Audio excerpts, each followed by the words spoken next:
This podcast is intended for a mature audience. Listener discretion is advised.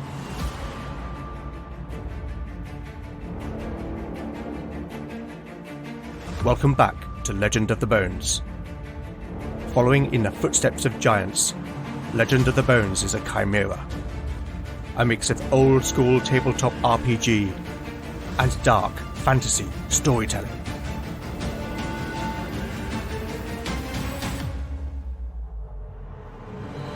As its name might suggest, in Legend of the Bones the dice rule. There'll be no rerolls, no fudging the dice, no metacurrency. The roll of the bones will determine the character's destiny, and no one will be spared their fate. None shall escape the destiny of Bone.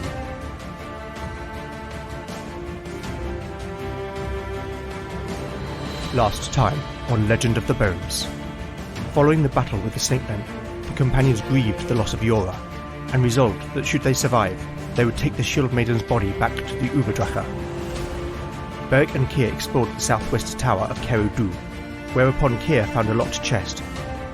The rogue successfully picked the lock, and inside found 2 potions, which later Valen identified as healing draughts. These were given to Talion and Bjorn as the most injured of the company, before the party resolved their next move. Kier listened at the door, which the party surmised would lead to the main hall, and where he heard strange chanting from within.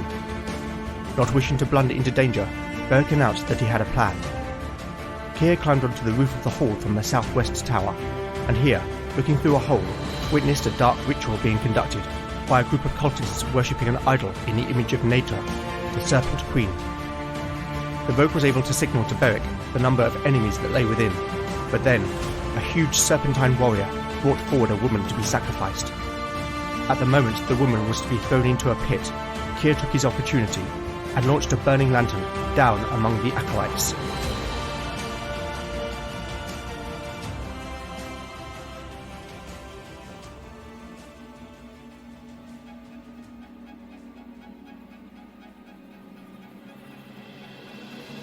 Chapter 28, Part 1, Day 33, Evening.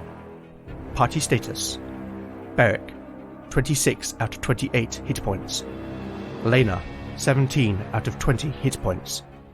Kier, 10 out of 12 hit points. Valen, 13 out of 15 hit points. Talion, 14 out of 16 hit points. Canute, 20 out of 20 hit points. Bjorn, 12 out of 12 hit points. Arn, 12 out of 12 hit points. Spells available: Valen has memorized Push, Shield, and Soothe. Talion has memorized Poetic Prose and Resolve. Lena can pray for 1 second-level miracle. The torchlight glimmered in the young woman's wide, terror-filled eyes as the huge serpentine warrior held her by the wrists over the precipice of the pit, her muffled screams echoing about the hall.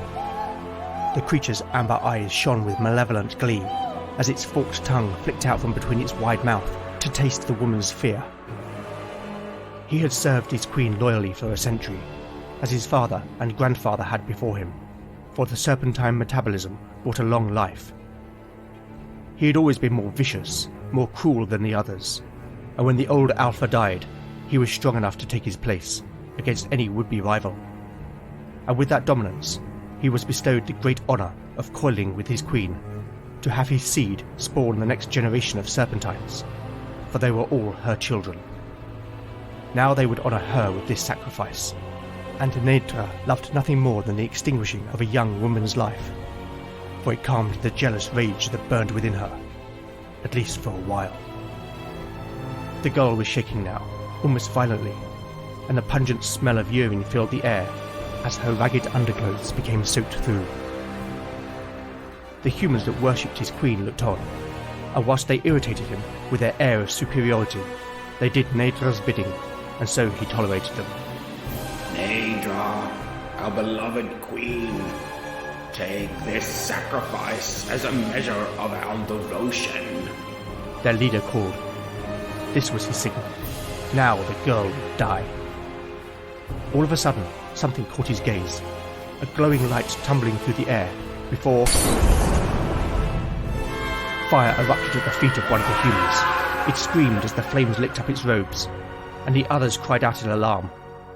It took a few seconds for the realization to hit him. He threw the girl to the side. Her death would have to wait. They were under attack.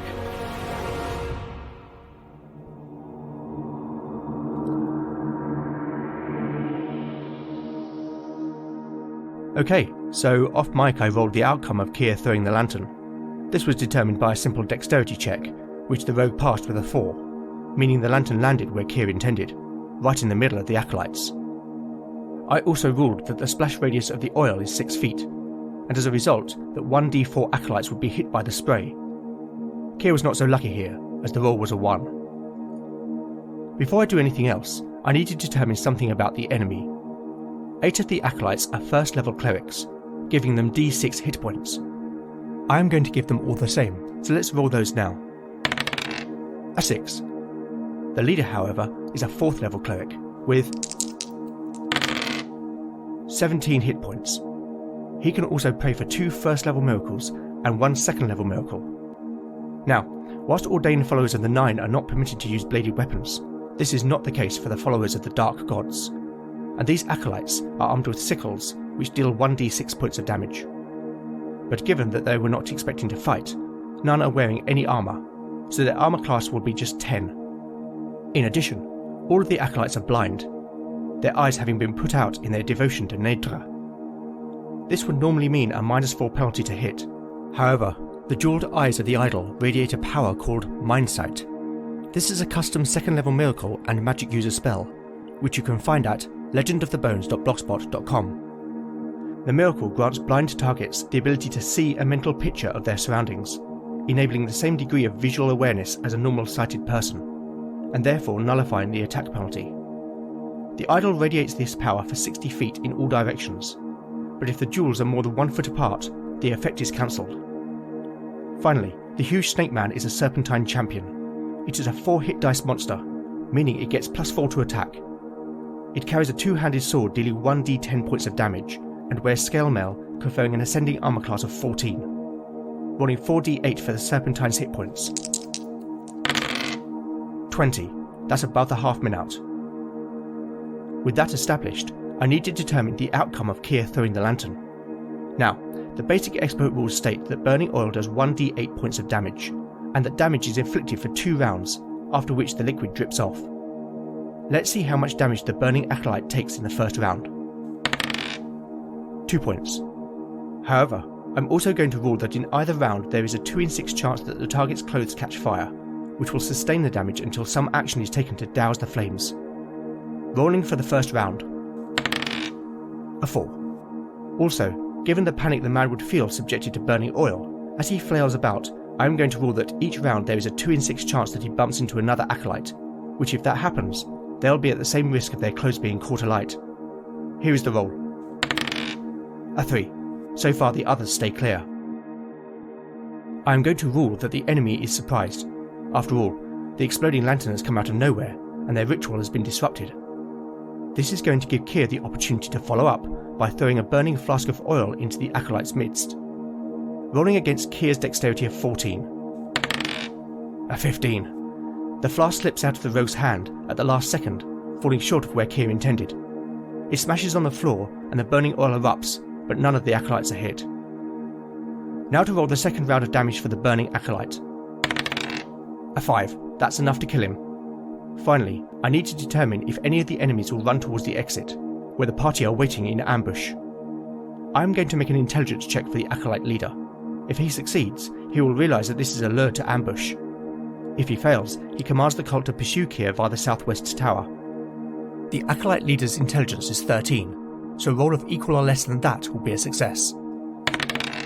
A 16. Okay, so as the acolytes will be moving beyond the range of the statue's mindsight power, the leader will pray for the same miracle. He will need to roll equal or less than his wisdom of 14. A 9. The miracle will affect 2d6 targets. A 3. That's good news for the party. Just one more thing. Whilst all this has been happening, Valen has attempted to cast shield upon himself. He needs a 16 or less for his casting roll. A 14. That's a success.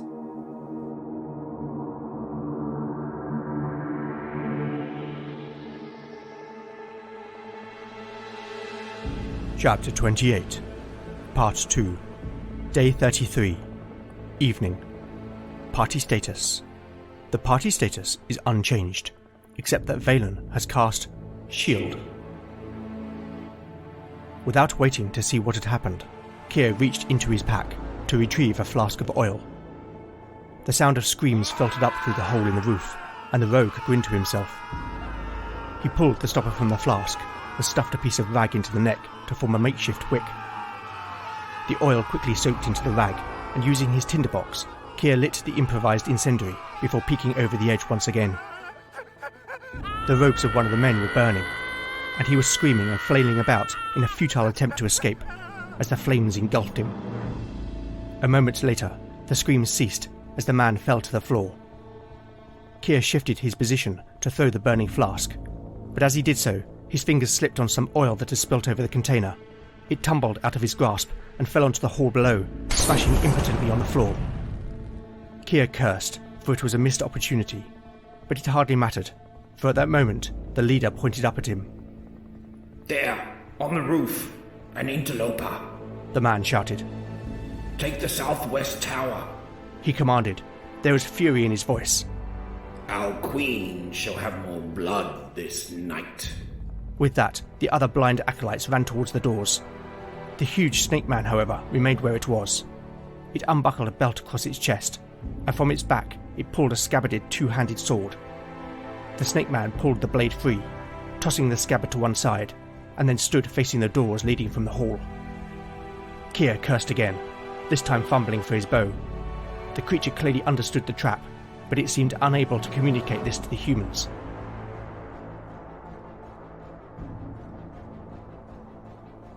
Beric emerged in haste from the southwest tower to join the rest of the companions, who looked at him expectantly.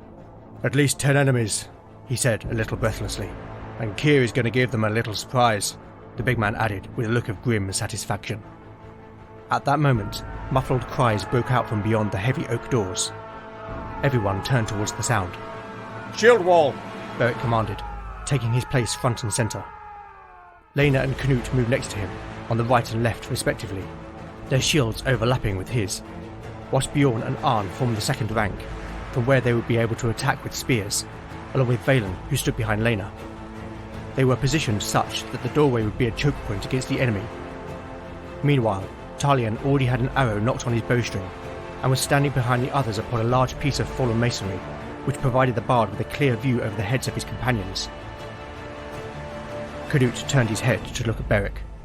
"For Yora," he said softly. Beric looked back. "Aye, for Yora," he agreed. The sound of the iron latch scraping brought their attention back to the doors, which suddenly swung inward, and they were confronted by the disturbing sight of robed men, all of whose eyes bore the scars of having been put out. The first three seemed unburdened by this. They moved with the confidence of a sighted person, while those that came behind groped blindly. Each of the acolytes carried a sickle, curved as such that they looked like long fangs. There was no time, though, to look beyond that, for the enemy was upon them, and the companions' will was bent on slaughter. Entering combat. Okay, whilst the acolyte leader and the serpentine champion are undoubtedly dangerous foes, on paper the blind acolytes should not be a great threat. At the same time, the dice gods have a habit of doing what I least expect, so I best not be complacent. Given the circumstances, the party would not be surprised, but let's see if the blind acolytes are. A roll of 1 or 2 means they will be. A 4. By the doors opening inwards, it has given the enemy just enough time to be ready. However, whilst the party maintains their shield wall, I'm going to grant them a +1 to their armour class to reflect the additional protection that this defensive formation provides. Round 1. Initiative. The enemy. A 3. The party. A 5. That makes sense. Keir, who is still on the roof, seeks to target the serpentine champion. He will need a 13 or more to hit. A 2. The rogue is still fumbling to get an arrow on the string. Talion, from his position, shoots into the front rank of the acolytes. A 5 means his arrow flies harmlessly over their heads. Beric attacks the middle acolyte. Remember, the warrior now gets a +4 to hit, meaning he needs just a 6 or more against the unarmoured man. A 6. Well, good job he had that bonus. That's a hit for 8 points of damage. The warrior thrusts his blade over the top of his shield, taking the acolyte in the neck. Blood gushes from the wound, and the man makes a gurgling sound before slumping to the floor. Lena tries to strike the acolyte in front of her. She needs a 9 or more. But with an 8, the cleric narrowly misses. With his bonus, Canute needs to roll an 8 or more. Nat 20! I don't actually need to roll damage here, but what the heck. Canute's total damage will be 12 points. The Skarne warrior hacks down. His blade cuts deep into the acolyte's left shoulder, completely severing the arm. There's a fountain of blood. The man stares incomprehensibly for a moment. His legs buckle and he drops to the floor, where he quickly dies of blood loss and shock.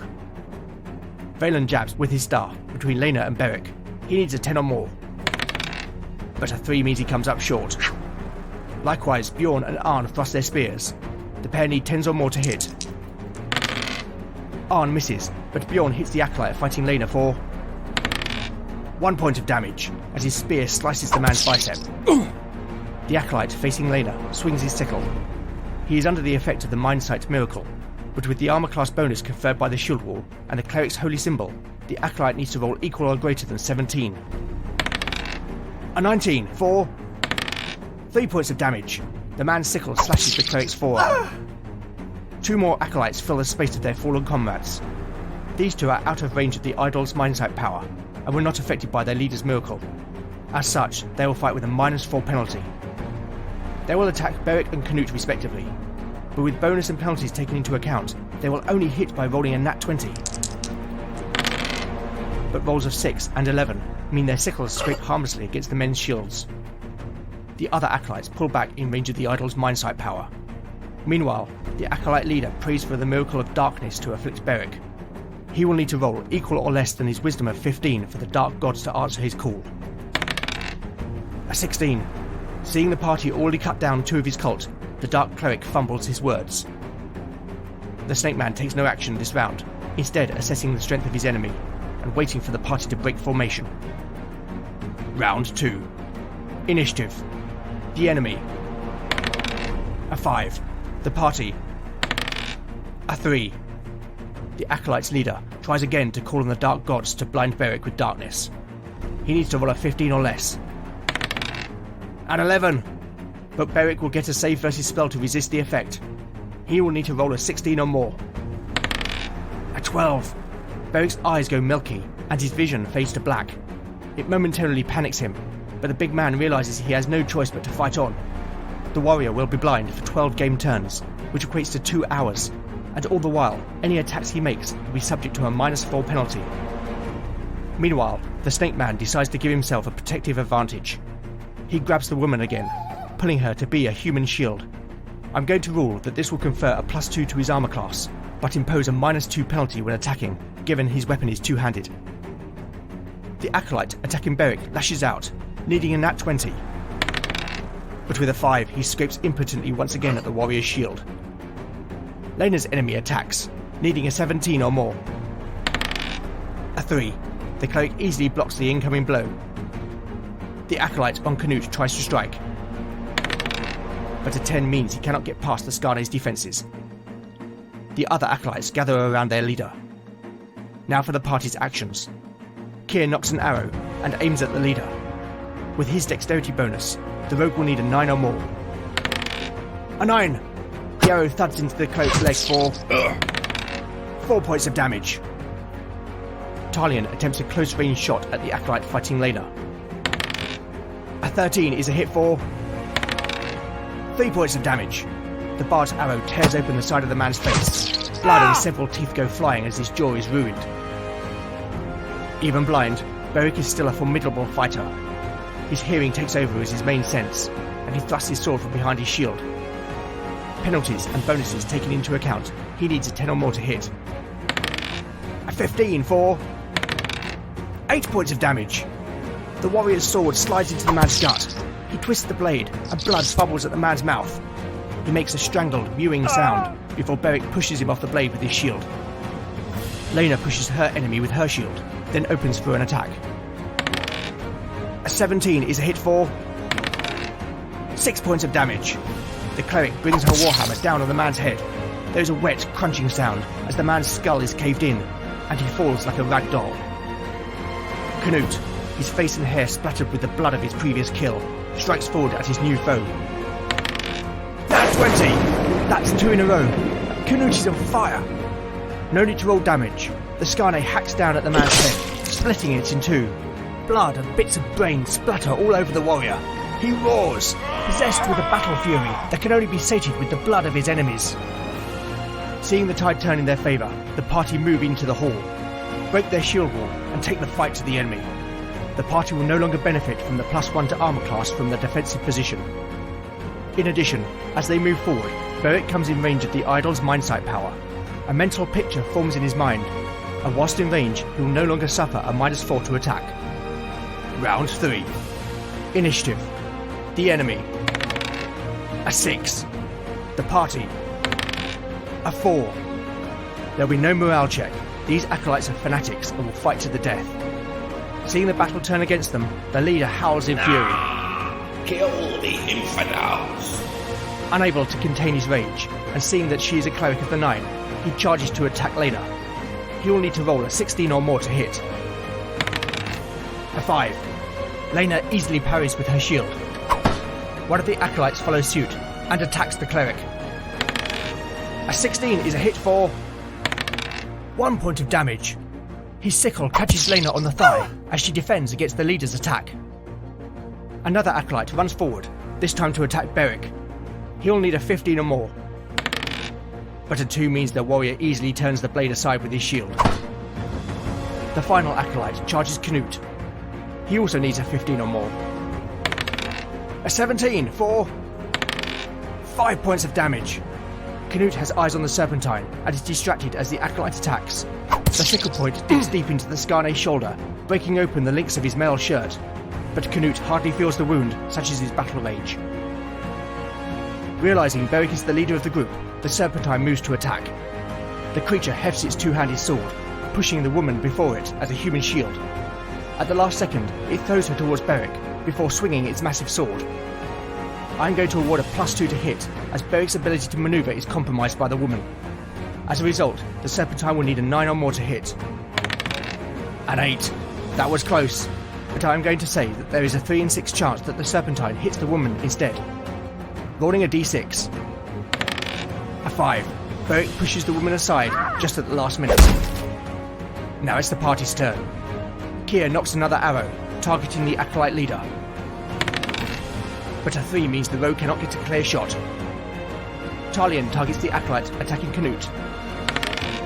A 15 is a hit for 1 point of damage, as the arrow rips off part of the man's right ear.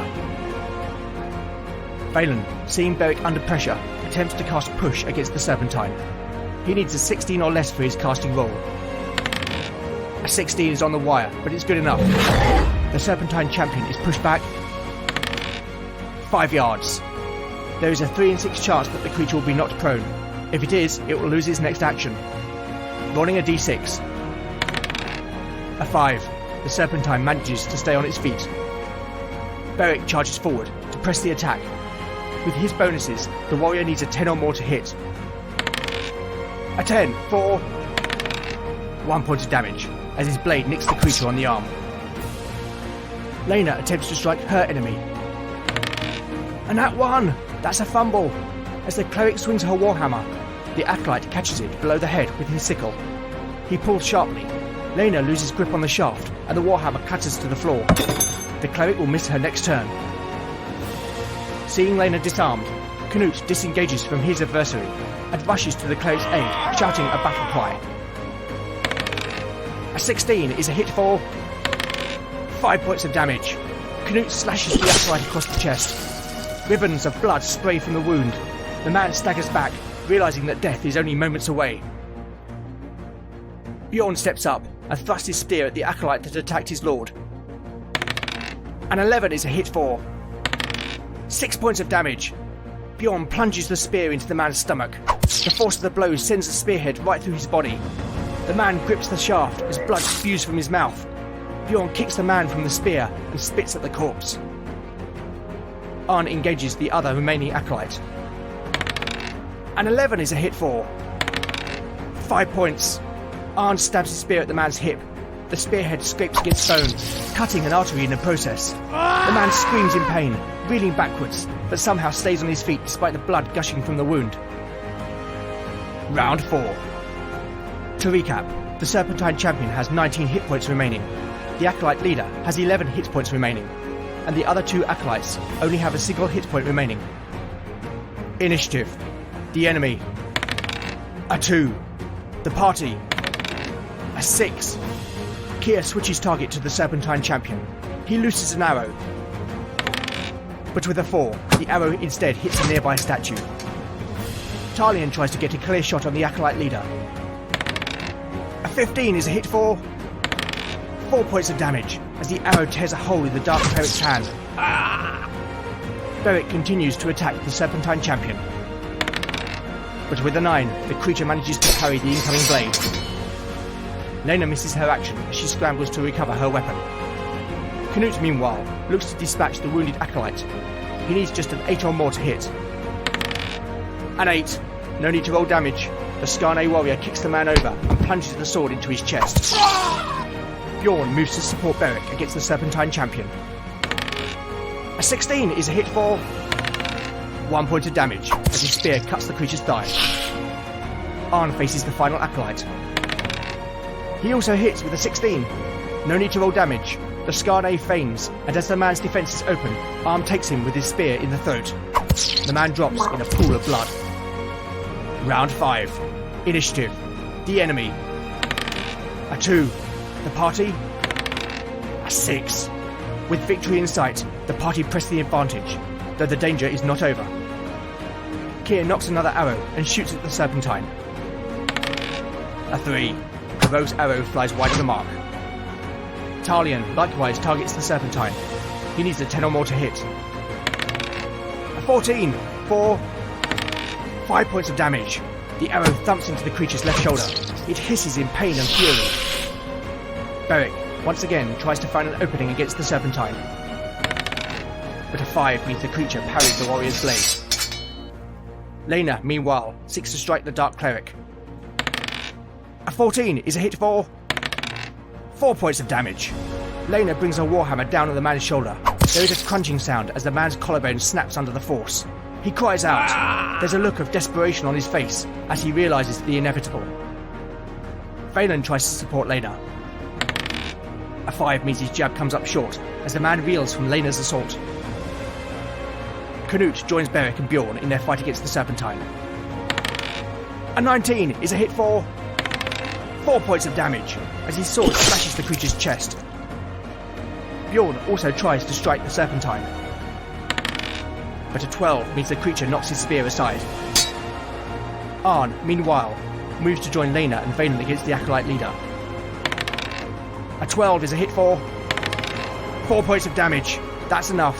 Arn runs forward. The Dark Cleric turns to meet the Skarne, but cannot defend against the oncoming charge. Arn's spear pierces the man's stomach. He vomits blood and bile before falling to the ground. Round 5. Only the Serpentine champion still stands. Will this be the last round? As the Serpentine is wielding a two-handed weapon, it automatically loses the initiative. Beric swings his sword. A 16 is a hit for 6 points of damage. The warrior's blade slashes across the creature's midriff, opening a vicious cut.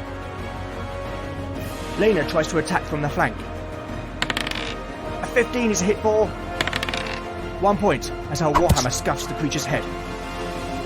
The Serpentine champion has just 2 hit points remaining. Can Knut deliver the killing blow? A 12 is a hit for 8 points of damage. Filled with battle rage, Knut swings his blade, striking the creature in the neck. The force of the blow decapitates the head, which flies off as blood erupts from the stump. Knut howls in victorious rage. He looks down at the creature's corpse and spits. Still breathing hard, he turns to the others. For Yora.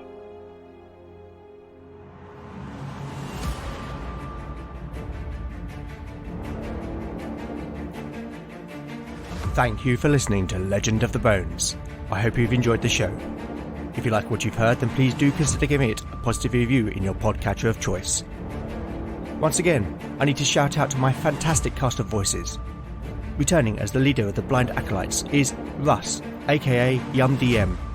Russ is a writer, publisher, blogger and podcaster whose D&D zine, D12 Monthly, is a spiritual successor to Dragon Magazine. And the best part is that the PDF download is 100% free. Go to www.yumdm.com to find out more. Also returning in the role of Canute is John Cohen, the maestro behind Tale of the Manticore. Thank you both, as ever I'm very grateful. I'll put their various links in the show notes. You could also help by liking or retweeting new episode announcements, or by recommending the show online or to a friend. You really can't beat the power of word of mouth. Alternatively, if you would like to show your appreciation by buying me a metaphorical cup of tea, then I now have a Ko-fi page at ko-fi.com/Legend of the Bones. Any donations will go towards the show's running costs. I'd also love to know what you think of the show, and I do respond to every message I receive. So with that in mind, you can contact me on Twitter at LegendBones, Mastodon at LegendBones, at ttrpg-hangout.social, Instagram at Legend of the Bones, email at legendofthebones@gmail.com, or go to legendofthebones.blogspot.com for show notes, house rules, character profiles, art, maps and more. Join me next time to find out what awaits our adventurers as the bones decide their fate.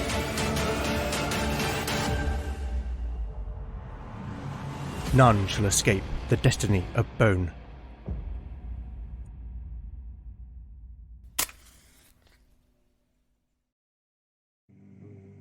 A boy is dragged into the dark.